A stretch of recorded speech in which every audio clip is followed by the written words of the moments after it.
En Russie, certains demandent de donner à Venezuela des missiles longue portée contre les États-Unis, tandis que Donald Trump juge une telle guerre inévitable et affirme que les jours du président Nicolás Maduro sont comptés. La situation autour du Venezuela s'escalade de plus en plus. Sur fond de déclarations de Donald Trump concernant la préparation d'une guerre, d'une opération militaire terrestre au Venezuela et de frappes aériennes contre l'infrastructure du pays, le président vénézuélien Nicolás Maduro a déjà officiellement demandé une aide militaire à la Russie. Et aujourd'hui, le Kremlin a déclaré qu'il était prêt à envisager la possibilité de transférer au régime de Nicolás Maduro des missiles à longue portée et d'autres armements, car il considère le Venezuela comme un pays ami. Il faut reconnaître ici que presque toute la nomenclature des armes de l'armée vénézuélienne est déjà de fabrication russe ou même soviétique. En même temps, il semble que Trump ne plaisante plus. Les forces armées américaines modernisent une ancienne base navale abandonnée depuis longtemps dans la mer des Caraïbes, créant une plateforme pour mener des opérations prolongées qui pourraient en inclure des actions militaires sur le territoire vénézuélien. En même temps, un immense groupe aéronaval est arrivé dans la région, accompagné d'environ 16 000 soldats supplémentaires SROM. Je m'appelle Alexei Petchi, discutons de ce sujet. Avant de commencer, abonnez-vous à la chaîne, mettez un like et laissez un commentaire. De plus, abonnez-vous à ma chaîne Telegram Petchi News, le lien se trouve dans la description de cette vidéo. Nous y publions des actualités en temps réel dès qu'elles arrivent. Et les amis, si vous souhaitez soutenir le travail de cette chaîne YouTube, vous pouvez le faire en faisant un don via les liens et les coordonnées dans la description de cette vidéo. C'est clair, soutenez la chaîne Alexei Petchi en choisissant le format qui vous convient. Je vous serai reconnaissant pour tout soutien de votre part, que ce soit un don, un parrainage ou un abonnement. Ainsi, dans le contexte de la préparation des États-Unis à une opération militaire contre le régime vénézuélien de Nicolás Maduro. Après que ce dernier a sollicité l'aide militaire de la Russie contre les États-Unis, le Kremlin est devenu complètement fou. Par exemple, le premier vice-président du comité de la Douma d'État pour la défense, Alexei Jougravlev, a déclaré aujourd'hui que la Russie fournirait activement des armes au Venezuela et n'exclurait pas la possibilité de transférer à Caracas. Voici la citation de Jougravlev. « Je ne vois aucun obstacle à fournir à un pays ami de telles nouvelles technologies, comme l'Oreshnik. La Russie est un partenaire clé de la coopération militaro-technique avec le Venezuela et fournit presque toute la gamme d'armements, des armes légères à l'aviation. » Le vice-président du comité de la défense de la Douma d'État de la Fédération de Russie, Alexei, appelle à transférer au Venezuela des missiles stratégiques capables de porter une ogive nucléaire. Ensuite, ce Jougravlev a commencé à délirer ouvertement et a déclaré que les informations sur les volumes et les noms exacts des livraisons étaient en totalité secrètes, de sorte que les Américains pourraient avoir des surprises. Il a laissé entendre que le régime de Nicolás Maduro pourrait se retrouver avec une sorte de super-arme russe lorsque les troupes américaines envahiront ce pays, et qu'ils attendront. Selon lui, les chasseurs russes Su-30 Thansedotcom Mark II constituent aujourd'hui la base de l'armée de l'air vénézuélienne, ce qui fait de ce pays l'une des puissances aériennes les plus importantes de la région. Cela peut sembler drôle, bien sûr, mais le fonctionnaire russe affirme cela sérieusement. Mais tout de même, Jouraïev semble avoir révélé quelques détails.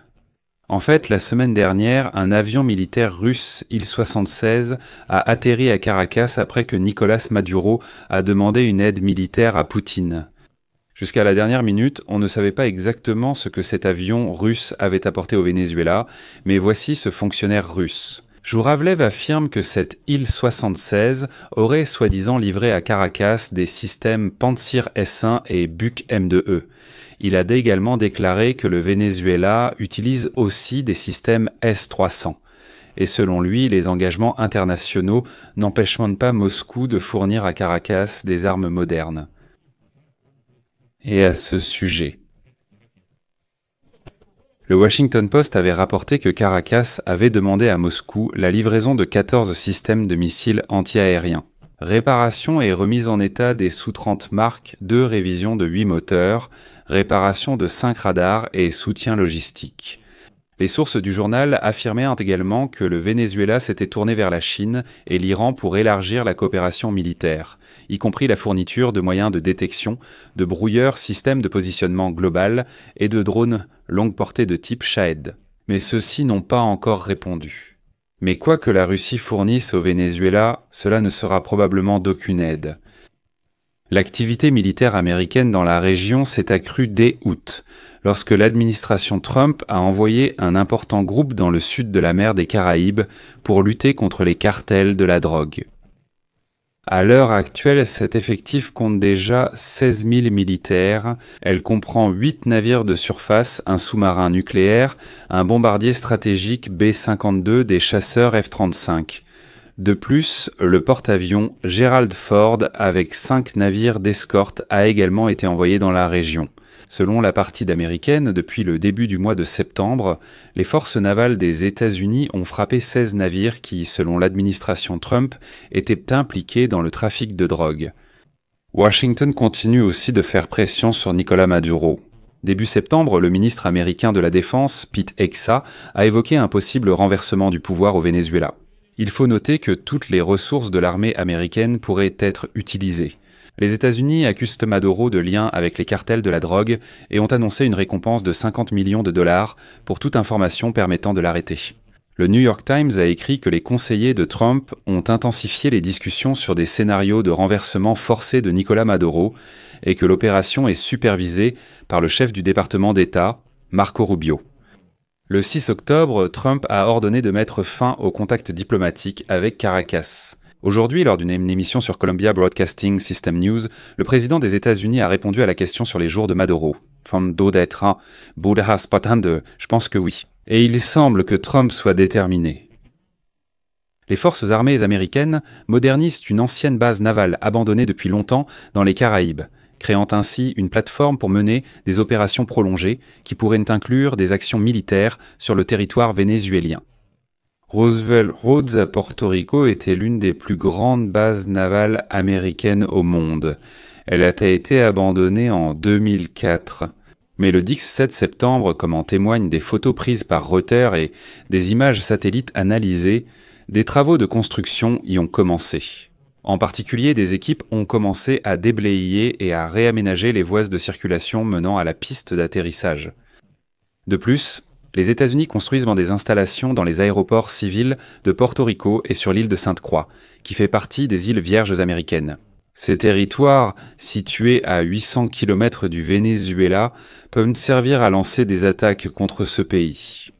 La base Roosevelt Roads occupe une position stratégique. Elle dispose de beaucoup d'espace pour stocker du matériel militaire et des munitions. Selon les experts militaires, l'activité à Porto Rico et aux îles Vierges montre une préparation qui pourrait permettre aux forces armées américaines d'opérer au Venezuela. Donald Trump a souvent accusé les autorités vénézuéliennes d'avoir envoyé aux États-Unis de nombreux criminels de leurs prisons. Eh bien, ils aident aussi les cartels à acheminer de la drogue vers les États-Unis. D'un autre côté, toutes ces mesures, à mon avis, toute cette réorganisation des bases, l'orientation, le déploiement massif de militaires vise à intimider le régime de Nicolás Maduro et les généraux qui l'entourent, dans l'espoir que cela provoquera une scission et que quelqu'un voudra obtenir la récompense de 50 millions de dollars pour l'arrestation de Maduro.